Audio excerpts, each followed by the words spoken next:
Hi friends, நம்ம இன்றைக்கி என்ன பார்க்க போகிறோன்னா வடைக்கறி பார்க்க போகிறோம். எப்படி செய்யலான்னு பார்க்கலாம். முதல்ல ஒரு கடாயில் எண்ணெய் ஊற்றி சூடு பண்ணியிருக்கேன். சூடாயிடுச்சு. இப்போ கடுகு உளுத்தம் பருப்பு போடுறேன்.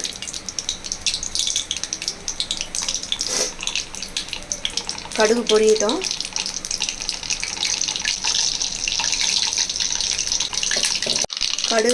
கடுகு பொரிஞ்சிருச்சு. இப்போ சோம்பு போடுறேன்.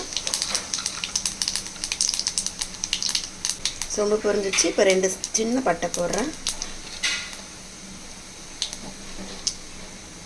கிராம்பு ஒரு சின்னதாக ஒரு 3 போடு. அடுத்து கருவேப்பிலை போடுறேன்.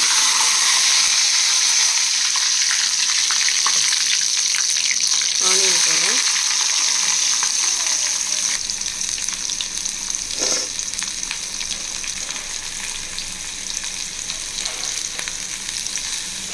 ஆனியன் போட்டு நல்லா ஃப்ரை பண்ணுவேன்.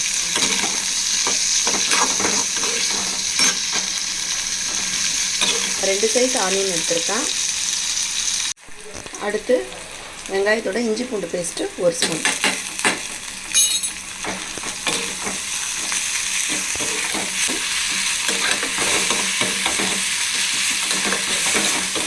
ஃப்ரை ஆகட்டும்.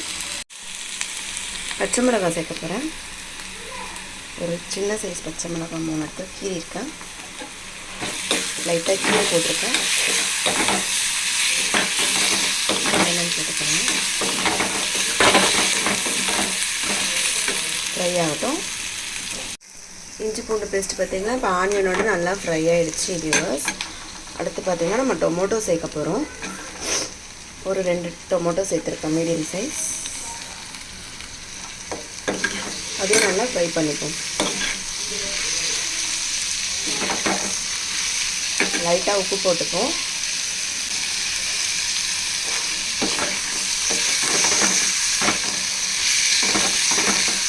தக்காளி பார்த்தீங்கன்னா இப்போ குக் ஆகிடுச்சு. தக்காளி கொஞ்சமாக மஞ்சள்தூள் சேர்த்துப்போம்.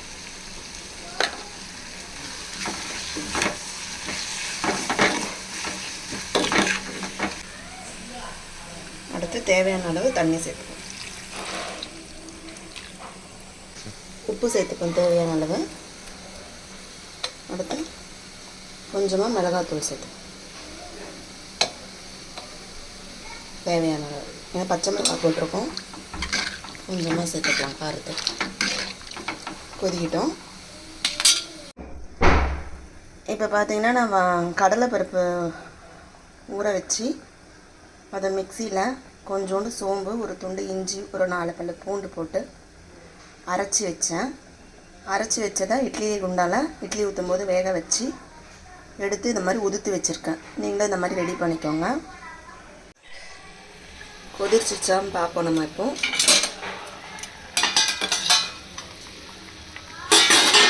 குழம்பு கொதிச்சிருச்சு. இந்த ஸ்டேஜில் நம்ம இந்த வடைக்கறி அரைச்சி வச்சுருக்கோம் இல்லையா, அதை தூக்கி இதில் போட்டுருவோம். ஸ்டவ்வில் வச்சுப்போம். கட்டியாக வச்சு பாருங்கள். அவ்வளோதான், வடைக்கறி ரெடி. வந்து கொஞ்சமாக கொதிக்க விடுவோம். கொதிக்க விட்டு இந்த கொத்தமல்லி தூவி ஒரு 2 நிமிஷம் கொதிக்க விடுவோம் வடைக்கறியை. அப்போ தான் அந்த அரைச்சி வச்ச கடலைப்பருப்பு அந்த குழம்போடு சேர்ந்து மிக்ஸ் ஆகி நல்லாயிருக்கும்.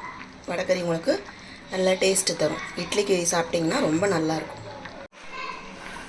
வடைக்கறி ரெடி ஆயிடுச்சு. இப்போது நீங்களும் இந்த மாதிரி ட்ரை பண்ணி பாருங்கள் வியூவர்ஸ். லைக் பண்ணுங்கள், கமெண்ட் பண்ணுங்கள், சப்ஸ்கிரைப் பண்ணுங்கள் வியூவர்ஸ் மறக்காமல். பாருங்கள், இப்போ இட்லிக்கு இந்த வடைக்கறி வச்சு இட்லியோட சாஃப்டாக இருக்குது பாருங்கள். இந்த இட்லியோட வடைக்கறி சாப்பிடும்போது ரொம்ப டேஸ்ட்டாக இருக்கும். ட்ரை பண்ணுங்கள். தேங்க்யூ.